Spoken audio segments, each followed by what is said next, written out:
আসসালামু আলাইকুম। দেখুন, এই যে অনেকগুলো ফোন আমার কাছে এইমাত্র এসে পৌঁছালো কুরিয়ার সার্ভিসের মাধ্যমে। মোবাইল সার্ভিসিংয়ের জন্য বা এই রিপেয়ারিংয়ের জন্য অনেকে অনেক দূর থেকে এই ফোনগুলো পাঠান। তো আজকে একটি ফোন আপনাদের সামনে কাজ করব। তো এই ফোনটি আনবক্স করে নিচ্ছি এবং এই প্যাকেটটি পাঠিয়েছেন মূলত রংপুর থেকে, রংপুর প্রেস ক্লাব থেকে পাঠিয়েছেন ইকবাল ভাই। তো প্রতিনিয়তই অনেক ধরনের ফোন আসে। তো আজকে দেখব ফোনটি কী ফোন। এবং দেখুন, বক্সটি কিন্তু একটি চকলেটের প্লাস্টিকের একটি বক্সের ভিতরে খুব সুন্দর করে প্যাক করে দিয়েছেন। এবং ফোনটি দেখব। দেখুন, এই যে একটি ফোন, মনে হচ্ছে যে ফোনটি হচ্ছে পোকো X3। সেই সাথে কাগজের টুকরো দেখতে পাচ্ছি এবং সেখানে ওনার নাম, নাম্বার এগুলো লিখে দিয়েছেন সুন্দর করে। এবং সেই সাথে একটি চিঠি লিখেছেন। উনি লিখেছেন, আমি রংপুর থেকে বলছি। আমার ফোনের মডেল পোকো X3। প্রথমত আমার ফোনের সামনের ক্যামেরা নষ্ট হয়, তারপর পিছনের ক্যামেরা এবং সাউন্ড নষ্ট হয়। এভাবে অনেক দিন চলার পর ফোনটি রিসেট দেওয়ার পর আর চালু হচ্ছে না। আর চালু হলেও ফোনটি কিছুক্ষণ আলো এসে বা সাদা হয়ে তারপর আবার অফ হয়ে যায়। ইউটিউবে অনেক সার্চ করার পর, আপনার অনেক ভিডিও দেখার পর বুঝলাম যে আপনি পোকো ফোনের মাস্টার। তারপর ভাবলাম, যেহেতু নষ্ট হয়েছে, তাই একজন এক্সপার্ট টেকনিশিয়ান দ্বারা ফোনটি ঠিক করাই।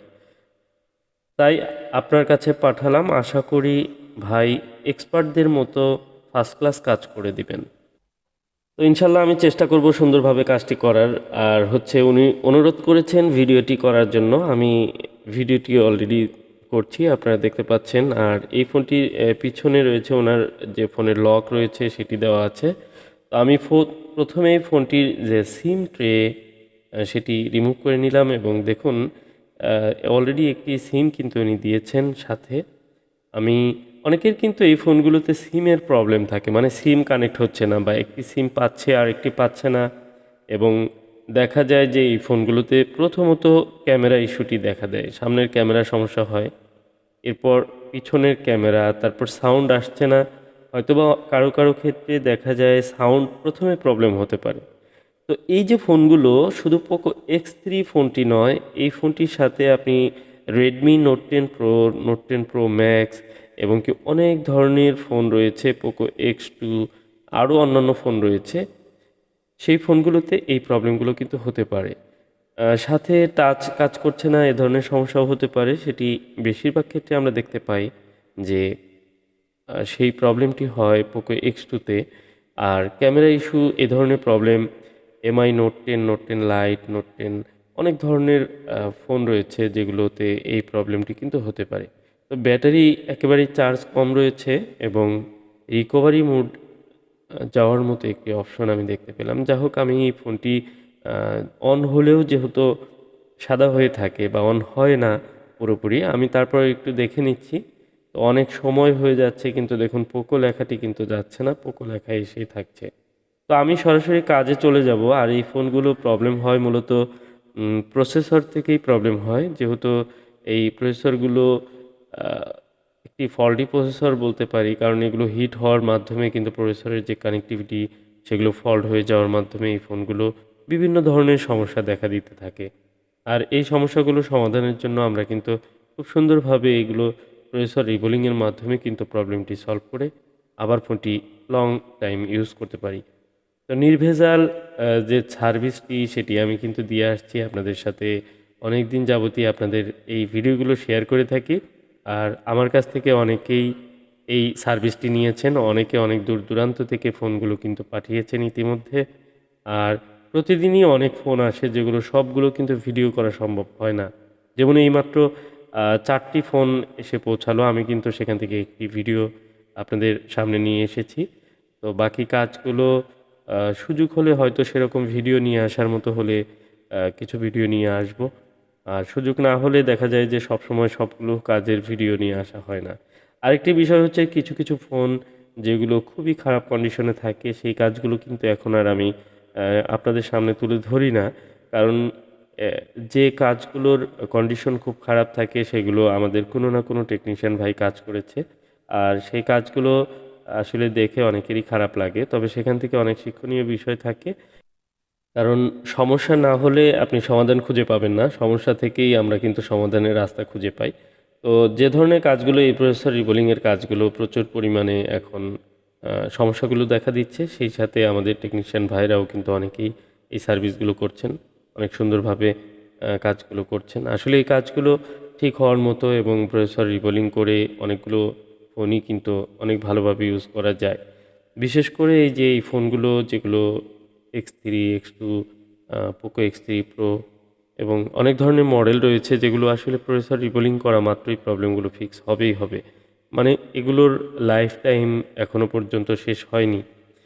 লাইফ টাইম বলতে আমি যেটি বোঝাচ্ছি সেটি হচ্ছে যে আমাদের ডিভাইসগুলোর যে স্টোরেজ রয়েছে বা ফ্ল্যাশ চিপ রয়েছে, এই আইসিগুলোর একটা লিমিট রয়েছে। আমরা যখন ইউজ করি, বিভিন্ন ডাটা ইউজ করি এবং সেই ডাটাগুলো একবার রাইট হয়, এরপর আবার ডিলিট হয়, এরকমভাবে একটি সার্কেল পূরণ হতে হতে কোনো একটি সময় কিন্তু এই রিড রাইটের ক্ষমতা কিন্তু সেই চিপটি হারিয়ে ফেলে।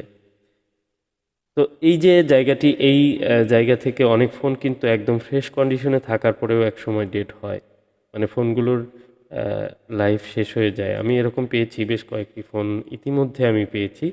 একটি হচ্ছে পোকো F1, যেটি 90% হেলথ কনজিউম, ইউএফএস 2.1, ইউএফএস 2.1 অনেক ধরনের ফোনে ইউজ করা হয়েছে। যেমন এই ফোনটিতে ইউএফএসের বিজিএ 254 ইউজ করা হয়েছে। পোকো F1-এ বিজিএ 153 এবং ইউএফএস 2.1 যে আইসিটি ব্যবহার করা হয়েছে, অনেক ভালো ইউজ করতে পেরেছেন যারা পোকো F1 ইউজ করেছেন। আসলে এই ফোনটা দিয়েই পোকো ফোন কিন্তু মার্কেটে খুব ভালো একটি বাজার বা তাদের দখল তৈরি করে নিয়েছে। কিন্তু পোকো F1 ফোনটিতে ইউএফএসের এসকে হাইনিক্স অথবা মাইক্রনের যে ফ্ল্যাশ চিপটি ব্যবহার করা হয়েছে, সেটি লং লাস্টিং করার পরে একসময় কিন্তু সেগুলোর এখন লাইফ টাইম শেষ হয়ে যাচ্ছে। সেই ফোনগুলো কিন্তু এখন পুনরায় আর রিপেয়ার করা সম্ভব হচ্ছে না। তো যদি স্টোরেজ আইসির লাইফ টাইম শেষ হয়ে যায় বা সেই আইসিটি খারাপ হয়ে যায়, তখন আসলে ওই রকম কিছু করার থাকে না। আর সব ধরনের আইসি চেঞ্জও সম্ভব হয় না সব সময়, কারণ একটি স্টোরেজ আইসি চেঞ্জ করতে গেলে সেটির প্রোগ্রামিংয়ের একটি ব্যাপার থাকে। দ্বিতীয় হচ্ছে যে নতুন আইসিগুলো অ্যাভেলেবেল পাওয়া যায় না, অনেক হাই প্রাইসে পাওয়া যায় ইউএফএস চিপগুলো বিশেষ করে। এমএমসি অ্যাভেলেবেল, এমএমসি কিন্তু চেঞ্জ করা যায়, তো এমএমসিটা খুব সহজেই রিপ্লেস করা যায়। তো ইউএফএসের ক্ষেত্রে অনেক ডিমান্ডটা অনেক বেশি, এগুলোর অনেক হাই প্রাইস হয়ে থাকে। যাই হোক, আমি প্রসেসর রিবোলিং করে নিচ্ছি, এবং কি এই ধরনের যে ফোনগুলো যে সমস্যাগুলো হয়, এগুলো একদম বেসিক কাজ। এখন রিবোলিংয়ের মধ্যে আপনি Redmi note 10, note 10 pro, Poco X2, Poco X3 এবং Redmi MI note 10 light, MI সিরিজের অনেকগুলো, শাওমির অনেকগুলো ফোন রয়েছে, এবং সেই সাথে এই প্রসেসরগুলো স্যামসাংয়েও কিন্তু কিছু কিছু ফোনে ইউজ করা হয়েছে। তো এই সব মিলিয়ে যে এই প্রসেসরগুলো যেখানে ইউজ হয়েছে যেসব ফোনে, সেই ফোনগুলোতে খুব কমন কিছু সমস্যা যদি হয়ে থাকে, যেমন ক্যামেরা, সাউন্ড, টাচ, এই সমস্যাগুলো হয়ে থাকে, তাহলে সেগুলো কিন্তু প্রবলেম সলভ করা সম্ভব সুন্দরভাবে কাজ করলে। তো যাই হোক, আমি কিন্তু অলরেডি এটি রিবোলিং করে নিয়েছি। প্রসেসরটি খুব সুন্দরভাবে ওয়াশ করে নিতে হবে, ক্লিন করে প্রতিটি বল চেক করে তারপর ইনস্টল করতে হবে। কাজের সৌন্দর্য বা কাজ সুন্দরভাবে করলে সেই ফোনটি আগের মতো সুন্দরভাবে চলবে, এই নিশ্চয়তা পাওয়া যায়। আর দীর্ঘদিন যাবৎ শুধু প্রসেসর নিয়ে কাজ করছি, অন্যান্য কাজগুলো আমার শপে হয়, কিন্তু সেজন্য আপনাকে সরাসরি আসতে হবে। আর শুধুমাত্র প্রসেসর ইস্যু নিয়ে আপনি কুরিয়ার সার্ভিসে অথবা সরাসরি আমার সাথে যোগাযোগ করতে পারেন, আমার নাম্বারে কন্ট্যাক্ট করবেন। তো এই ধরনের ফোনগুলো যারা কুরিয়ারে পাঠাতে চান, তাদেরকে বলবো যে আপনারা ফার্স্ট টাইম পাঠাবেন। কাজ করে অলরেডি ট্রাই করেছেন, ঠিক হয়নি বা ডেড হয়ে গিয়েছে, এই ফোনগুলোর ক্ষেত্রে আসলে খুব একটা ভালো রেজাল্ট আসে না। সেই ফোনগুলো আপনারা অবশ্যই লোকালি আরও একটু ট্রাই করবেন, যারা এই কাজগুলো করে তাদেরকে দেখাবেন, সেখান থেকে আপনি একটি ধারণা পাবেন যে ফোনটি আদৌ কি ঠিক হবে কি হবে না। যদি না হওয়ার মতো হয়, তাহলে সেটি নিয়ে আর সময় নষ্ট না করে আপনি ফোনটি রিপ্লেস করার চেষ্টা করুন। তো যা হোক, আমি রিবোলিং করে সুন্দর করে ইনস্টল করে দিয়েছি ফোনটির যে প্রসেসরটি রয়েছে। এবার আমি যে থার্মাল প্যাডগুলো থাকে ফোনের সাথে সেটি লাগিয়ে দিলাম, যেহেতু অক্ষত ছিল, এবং স্টিলের ঢাকনাটি লাগিয়ে দিলাম। তো মাদারবোর্ডটি একদম চকচকে ঝকঝকে রয়েছে, মানে একটি কাজ করার পর সেটিকে দেখে আপনার মনে হবে যে এই ফোনটিতে হয়তো কাজই করা হয়নি। এটি হচ্ছে কাজের কোয়ালিটি। তো অনেক ধরনের কাজই আমার কাছে আসে, আমি কিন্তু সেগুলো মাঝে মাঝে আপনাদের সাথে শেয়ার করি, যে ভালো আর মন্দের তফাৎ কিন্তু আপনারা নিজেরা উপলব্ধি করতে পারবেন। কারণ মাদারবোর্ডটি থাকে ভিতরে, কাজের যে কন্ডিশন সেটি দেখতে গেলে ভিতরেই দেখতে হয়।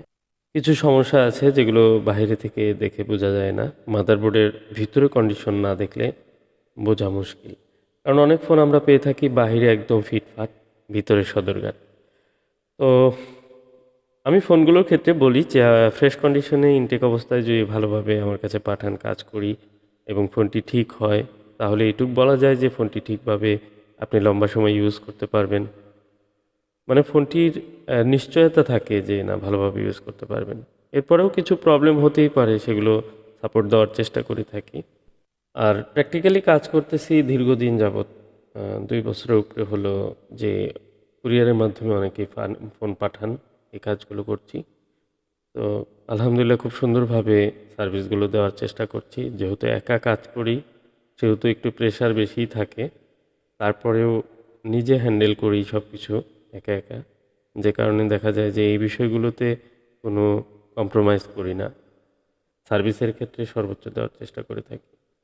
আর সেটা মেনটেন করতে পারতেছি একা থাকার কারণেই। যদি আমি অন্য লোক দিয়ে কাজ করাতাম তাহলে হয়তো এই কোয়ালিটি ধরে রাখতে পারতাম না। তো যাই হোক, কাজ তো অনেকেই করে, বা আমার শপে আরও লোক আছে, তারাও তো এই রিবোলিংয়ের কাজগুলো করতে পারে, বা কেউ কেউ ট্রাই করে। কিন্তু যে কোয়ালিটি সার্ভিস সেটি কিন্তু আমার কাছ থেকে আপনার নিতে হবে। যদি অন্য কেউ কাজ করে সেটির দায়ভার আমার উপরে পড়ে, সেটি কিন্তু হবে না। তো দেখুন, এই যে ক্যামেরা প্রবলেম ছিল সেটি সলভ হয়েছে এবং ফোনটি একদম আগের মতো চলছে।